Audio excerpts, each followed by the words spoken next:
Alright, this is the Car Audio Education Series, video number 10, and this is going to be about subwoofers. This is the video we've all been waiting for. But I'm going to start it out in an unconventional way. I think the first question that we're going to ask, based on our budget here, which for bass is probably going to be around $200 to $300 total for the subwoofer and amp. The question that we're going to ask here is how much bass do you need for your car? Not for you, for your car. And the term that I want you guys to know right off the bat is called cabin gain. Every car has a cabin gain. And what this means is when you put a subwoofer in free air, like out in a field somewhere, you know, they don't usually make a lot of bass. But when you put it in a car, it sounds really loud. Or much louder depending on the car. So every car has a cabin gain. You gain bass in a car depending on the car size. The general rule of thumb is the smaller car you have, with the less airspace, the less subwoofer and amp you need to get yourself bumping. Here's an example. If you can see right over there on that shelf there, I have a 12-inch XXX cheapo $30 subwoofer on that shelf over there. That would be just fine for most people if they've got a small car or a small truck, you know, like a single cab truck or a Toyota Echo or something like that, a very small car. That and like 100 or 200 watts is gonna be plenty for bass in a small car. But when you put that same subwoofer setup into a large car like a Toyota Camry or, you know, something mid-sized or greater, the amount of bass that you're going to get is going to be much, much less. You really have to watch it when you're looking through reviews on Amazon or something like that, because people have different sized cars and a lot of people don't realize that that affects how much bass they get. It's for instance, you know, I have a buddy that I used to trade subs with all the time. He used to have a Chevrolet Cavalier, very little two-door car, and I have a Toyota Avalon, an older one, but it's a bigger car, and the amount of bass is massively different. The two of those cheap XXX subwoofers in his car slam. I mean, it is ridiculously loud, and they'll hit any frequency he wants them to.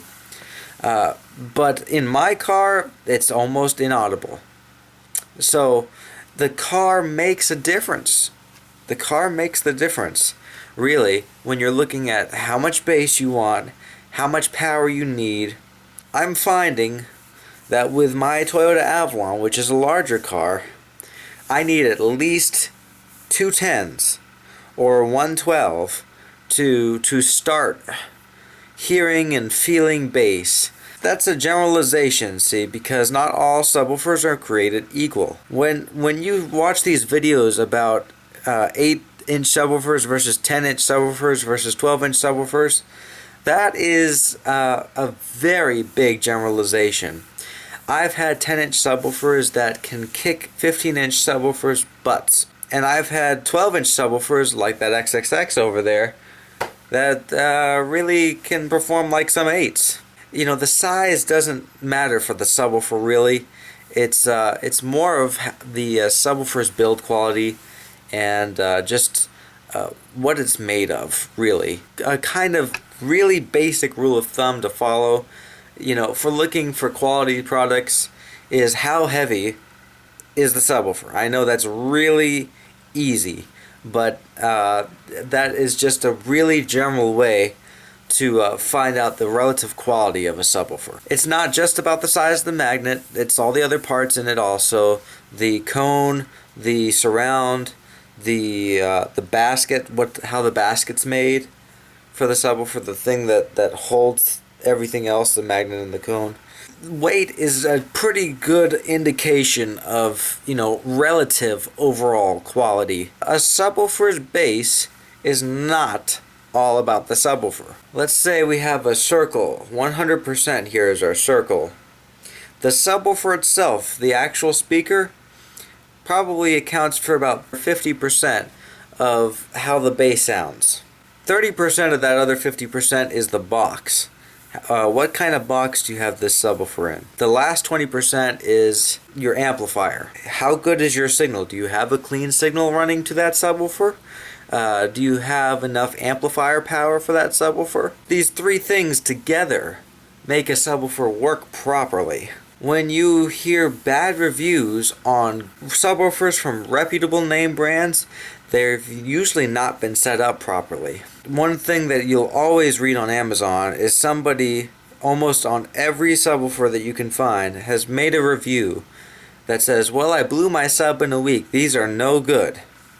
And that is a product of them not setting things up properly, not doing things right. So it has a lot to do with the setup, but the subwoofer speaker does matter, okay? You know, I'm just going to give a really general rule of thumb here about subwoofers.